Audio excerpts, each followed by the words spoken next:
Hey everyone, welcome to week 5. We're definitely on the downward curve of the semester here. So this week we are looking at a few things, and it looks like there's a lot there, but there's not a ton actually as far as like hard work goes, but there's some really important things here that we need to do. So the first thing we're looking at here is the digital citizenship readings and resources. So when you go into there, I'll just make this bigger. When you go into there are several readings that you need to do. They won't take you very long. I really highly recommend that you do this digital charter graphic organizer. If you open it up, what you'll find is it's just a fill in the blank. And I do this as a type of graphic organizer example when I teach face-to-face. So what you'll need to do is you'll need to go to this link, these 10 principles on the Government of Canada's website, and you will be able to fill in the blanks once you find. Just scroll down on the page a little bit, you'll find these principles and you can read along and fill in the blanks. Okay, so it's important that you do that. All right, and then of course there's a few readings in here.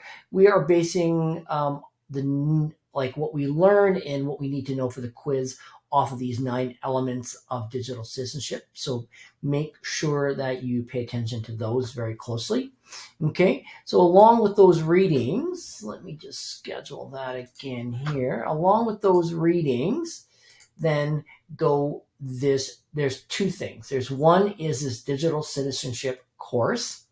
And this is done by Google. So what you'll need to do is you'll need to go to this link here, which will take you to this website. Now, it'll probably ask you to log in. I'm logged in already here, but if it asks you to log in, use your EDU account, okay? And then you just basically take this course, okay?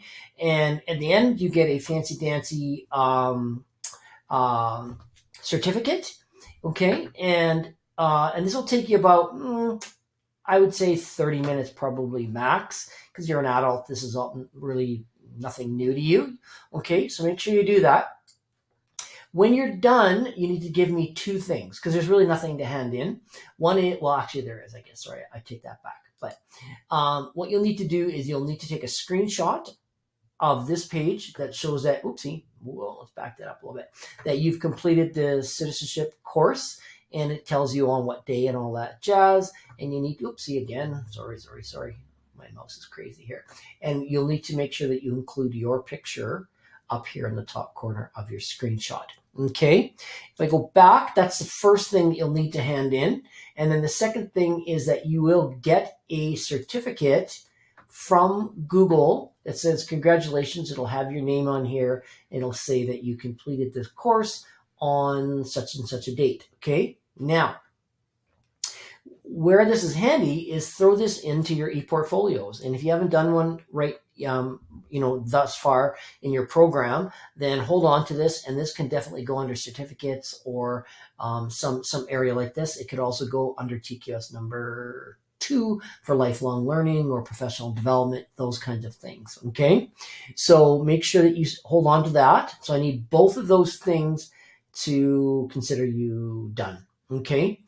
And then the other one is another Google thing on digital citizenship. It's actually a game. It's called Being Internet Awesome. So what I recommend is make sure that you've got a good Wi-Fi connection, okay? Because playing a game online without a good Wi-Fi connection kind of sucks, okay? And then you'll just click on this Explore Interland, and you will play, once the games pop up here, there we go. You will play, I'll just move this back down. You will play this with your spacebar. That's basically all it is. And how long this will take you to do, it took me 3 hours. But that's only because I wanted to collect all the points I could and all the little things you can. But you can whip through it. And as long as you get all of the certificates from all of the different lands here, okay, and as long as you have those, that's good. But that's not what I want from you in the end. Okay, so you'll play this game, music. Okay, and then what you're going to do is at the end again, you will get a certificate that looks like this, and it'll ask you for your name and stuff. I would suggest that you put your first and last name in, And then you get this great little certificate again here saying that you are internet awesome. Okay, that is what I want. The other 4 kind of badges, I think they call them, that you get for the other like worlds or lands, I don't need those. I don't want those. I only want this final internet awesome certificate from you. Okay, so that's the Google Internet Awesome under digital citizenship. The next thing you need to do is, or the next thing we're going to tackle, are graphic organizers. Okay, and there's lots of different kinds of graphic organizers. And if we look at the readings here, you can see there's 19 types and how you use them correctly, how they're effective for learning, and then this article here as well. Okay, so I want you to do those readings. And then what I want you to do is I want you to do a Google drawing. Okay, so let me open this bigger and just explain this a little bit to you as well. Okay, so you're going to make a Google drawing graphic organizer. You can base it on either the 7 to 12 curriculum, the current or old curriculum, or you can base it, again, if you're teaching K to 6, on the new curriculum. Okay, so again, any grade, topic, and subject that you want to teach, it doesn't have to be what I want you to do. Okay, again, don't forget to do the readings.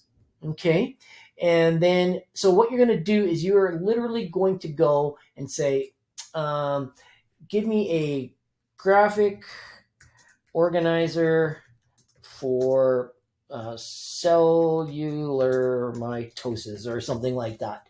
Okay, and what I would do is I would go to images, and then there's all kinds of graphic organizers, right? And you can choose one that you like. So I don't know, let's see, let me pick one here. Like even this one's pretty simple, right? One like this, then what you're going to do is you're going to go to Google Drawings and you're going to reproduce that on your drawing. You may not just go, copy and then come over here and go paste. Okay, you actually have to recreate it. Now, all of the Google Drawing tools are exactly the same as the ones that you had when you did Google Slides. Okay, so when you're on a Google slide, you've got these tools right here. Okay, that's the same set of tools exactly that you get in Google Drawings. So if you know how to add things and images and text and things like that to a Google slide, then you should be good to go on the Google Drawing. If you have any questions about it, don't hesitate to ask me. Okay. And so once again, you're going to say, okay, I really like this one. This one works great for what I was thinking about doing. And then you are going to reproduce it in a Google Drawing. Okay. Not a Google slideshow, but I use that to show you that you've got the same tools at your disposal in a slideshow as you do for a Google Drawing. Okay. So then you're going to recreate it. You'll need to cite the original source. So again, if this is my original source, and I actually click on this to go there.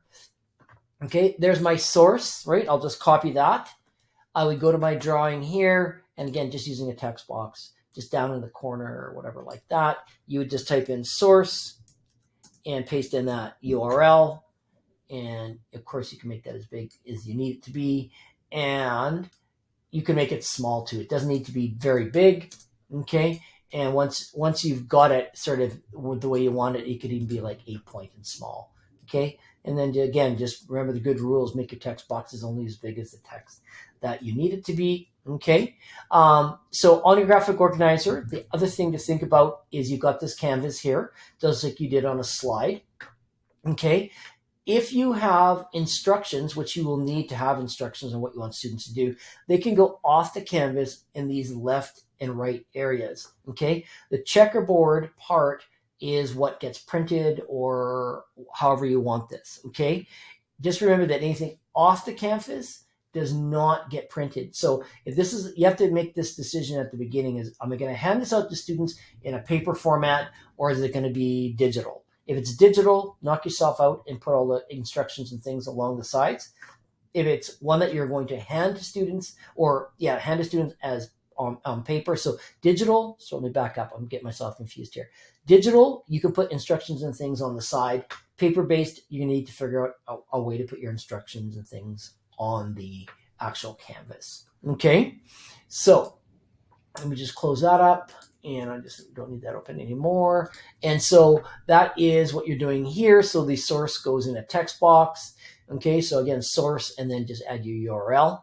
When you are done, you must submit three things, actually. You must submit both your original drawing, whatever it's going to end up being, okay, and then also the answer key. So if this is your original and without the answers, you're going to have to make a copy and then call it answer key or something like that and give me the answers as well. Okay, so you'll need to do that. And then you also will need to submit the completed checklist, which is right down here. Okay, and so just follow the checklist and work your way through it. And again, if you have any questions, you don't have to hesitate, to reach out and get in touch with me, and I would love to help you if you need it. So, as you work through the checklist, you can do that. What I am looking for, though, and it says right down here that your final product should be visually appealing, it should look polished, and it should be good enough to sell on some website like Teachers Pay Teachers. Okay, so it needs to look really nice in the end. And I think if you look at the exemplars that you see down here, you'll see that these students did a really, really nice job of creating their graphic organizers. I'm going to include my lecture notes that go along with the graphic organizers so that you can go through it and just see where I'm coming from and what I'm thinking about graphic organizers and why they're important. Okay, so the things in red are obviously sort of, you consider them almost like the answers to quiz questions. Okay, so you might be able to use this for a study guide. Okay, so anyhow, I will include my lecture notes in the overall submission for you here. Okay, and so again, do the readings, follow the checklist, and you should be good to go for the graphic organizer. Okay, let's just get that closed up. Okay, and then the last thing that you're going to do this week, and again, none of these are terribly difficult to do, is you're going to create your own Google Classroom. Let me just close this all up here. Your own Google Classroom as the teacher. Okay, so you're all really familiar with being the student and what that side of the fence kind of looks like. So now what you're going to do is you're going to get a chance to create your own Google Classroom. So if we just go in here for a sec and just look at the readings, there's a few readings in here. And again, none of these are super long. A lot of them are like FYI, take a look at this. This might help you when you want to set up your own classroom. So there's some tips and tricks in there. So I want you to make sure you pay attention to that. Okay. And then let me just schedule, make sure that's scheduled properly again. And then for the actual assignment, let me just open this up again here. So for this assignment, you need to use your regular Gmail account. Okay, so whatever it is, first name, last name at gmail.com or whatever your first and last name is, you need to use that. Okay, and the reason for that is that you can't be a student and a teacher in the same organization. So think of yourself working out in the K-12 field and you've got your own classroom. You're either a teacher or a student. You can't really be both. Okay, so the same thing goes for us at RDP, is you can either be a student or you can be a teacher, but you can't be both things. Okay, so that's why you got to use your regular Gmail account. Okay, in your regular Gmail account, you'll be able to do all of the things that you'll need to do. Once you get to your Drive or wherever you can grab this menu in your regular Gmail, just find Google Classroom and then you can start yourself, your own class. And when you get to the screen, obviously I've got lots of things on here. You probably won't have anything. All you have to do is go up to the plus sign. You got to go create a class. And then again, based on the grade, topic, subject that you want to teach, you can create a classroom for that specifically. So if you're teaching Social 30, you might have a Social 30 class or Bio 10 or whatever it might be. But if you teach elementary, you might just call it grade 4 and have, topics in there that you could use to create your Google Classroom and help your students. Okay, but this time again, you're the teacher. So instead of joining a class, you're going to create a class. But you can, again, only do that in your regular Gmail account. Okay, so those are the readings again. Let me just close that up. All right, let's go back here. So you create your own class. Please add me as a student. Here is my student Gmail address that you will add me from. Please do not use my EDU email or my Polytech email. It won't work. Okay, so you need to make sure that you use this email address and invite me. And I will tell you, if you don't, within 24 hours or so, if you don't get, because what happens is I'll get an invitation and I have to accept the invitation. So once you set up your classroom and you invite me, make sure that, within 24 hours or so that I accept your invite. If I don't, or whatever, something happens, just send me a remind message or an email and say, hey, Brad, can you accept my invite to Google Classroom? You'll have to, remind is self-explanatory, to send me the email. If you're going to send me an email reminder, send that one to my EDU address, okay? But again, you cannot invite me at my EDU address to your Google Classroom. All right. Okay. Your other students do. Okay. So you're going to set up a series of assignments and quizzes or tests and things like that in your Google Classroom. You're going to end up having to invite 5 people. I don't care who it is: mom, dad, grandma, grandpa, friends, aunt, uncle, significant other. I don't care. It doesn't matter. Okay. So you need to invite them. Myself or any of those other folks are not responsible to do any assignments. Okay, you can assign a mark whether they do it or not, right? Obviously, in the real world, if you didn't do an assignment, I could give you a 0, right? But at the same time, you can, you can assign a mark to any student for anything, even if they don't do it. Okay, so you'll need to do that. You can assign a random grade. Okay. They all default to be 100 points, so I don't want to see any 100-point ones. I want you to show me that you know how to change the numbers around and change the value of a grade, and you usually find that right down in here, right? So, if I wanted it to be 78 points, then I change it to 78, okay? So that's what you're going to do. Again, read the articles. Don't forget to complete the checklist down here. And then, again, because there is nothing actually to hand in, other than this, you can hand this in, you can mark it as done and submit it, and then you're good to go. Okay, so that's what the Google Classroom assignment looks like. If we look at the checklist, so if we look at the checklist, and let me just make it a little bit bigger here so it's easier to see. There we go. Is that once we get down to here, now you guys, I should just change this for us here. So let me change that. There we go. Okay, and just make sure that this is correct as well. Let me just get that 3 out of there. I only do that when I have lots of classes. So RDP demo student, perfect. Okay, so there it is. You have to again have 5 students. So that should be easy peasy to do. Okay, but here's where people mess up on. So think of things in 3s, right? Chunk these in 3s. You need to have 3 course topics, right? Course topics are like, let me just schedule this for a sec here, right? Are like assignment week 5, chapter 1, tests, quizzes, assignments. It could be as simple as that. So you create your own topics however you want, okay? But you need to have 3 of them. What you call them is totally up to you. And they need to make sense to you, and they need to make sense for the type of course that you're teaching as well. Okay, so you'll need to set up 3 course topics. Okay, when I say that you tag them correctly, what I mean is that, and you need, when you create a topic, I'll just go create a topic here. I'll just show you. Okay, go add. Okay, when you edit, we'll just go to when you get assignments, and let me just create a quick assignment here. Okay, and doesn't have to have any of that 100 points. So you can see how it defaults to 100 points.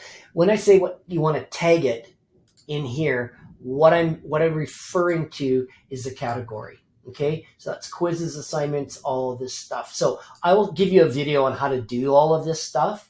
But that's what you do when it says tag it correctly. Okay. And then 3 announcements. So that's just like in the stream. Let me just close this off for a second. So 3 announcements in the stream, right? Announce something in your class. Don't forget to bring your lunch money. Next Friday is a PD day. Don't have to come to school. Whatever it is that you want, totally up to you. Okay. But you need to create 3 announcements. Okay. And then you need to have minimum of 3 assignments. So all these are minimums. If you want to do more, you can, because down here it says if you'd like to get extra marks up to like 5 kind of bonus marks, if you add more things, I will give you more marks. Okay. So let me just go back here for 1 second. So 3 assignments, okay? You can read these as well. I'm not going to read them to you. You need to have 3 resources. So that's material. And people always ask me what the material when you go up here into classwork. Okay. When we go to classwork, and again, you go to the create button, there is material. Material are like resources, right? So here in this week. So material is the readings and resources. It can be almost anything that's not an assignment. Okay. If it's an assignment, then you're going to create an assignment. Okay. So if we go back to the checklist, you need 3 resources. So it could be a PDF, it could be a picture for them to look at, something like that, just not an assignment. Okay. You need to make 3 questions as well. So you can create a question. Okay. And when you do that, you need to, it says use 3 different levels of blooms. That always freaks students out. But here's simple. There's 2 kinds of questions you can ask, either like a multiple choice or a short answer. Multiple choice is definitely going to be a low level blooms question, but a short answer could be something more. So when I say use different levels of blooms, that's what I'm thinking about. You could add a couple multiple choice and you could add a short answer and you'll be good to go. Okay. All the questions are unmarked, so they're not worth points. You can assign points to questions, but I don't want that. I also want a draft message. So I want you to show me, it can be either an assignment or an announcement.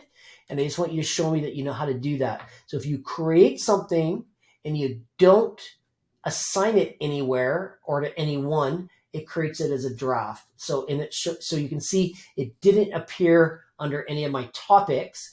It didn't appear in my stream because you can also use a draft message or announcement. Okay. But what I want you to do is when you have that draft, let me just go back to classwork for a second, right? Is that you take a screenshot of it, right? So, however, again, you should all be screenshot experts. Take a screenshot, right? And then once that screenshot's ready to go, paste it into this box, okay? And again, you'll need to also send an email to all students. That's very simple. You're going to go to people. You're going to see everybody that is in your class. You're going to select them, and you're just going to say email students. And when you do that, it'll open up your Gmail window, and eventually it will create an email that's ready for you to fill out to students. Okay, so you need to do that as well. Okay, but I'll have more goodies for you in an actual how-to video for this. Okay, and again, if you have any questions or you're not sure how to do something, just reach out to me and I would be more than happy to give you a hand. Okay. So let's just take a look here, make sure I didn't forget anything under that assignment. Oops, I'm a little too far down. There we go. Let me just open this up one more time. Okay, right, mark is done when not finished, other than submitting this. Okay, all right, so I think that's about it for the Welcome to Week 5 video. I hope everything's going great. You're enjoying the spring, you're working, doing whatever you need to be doing. And we will talk either during the week or during next week's video. Okay, thanks everyone.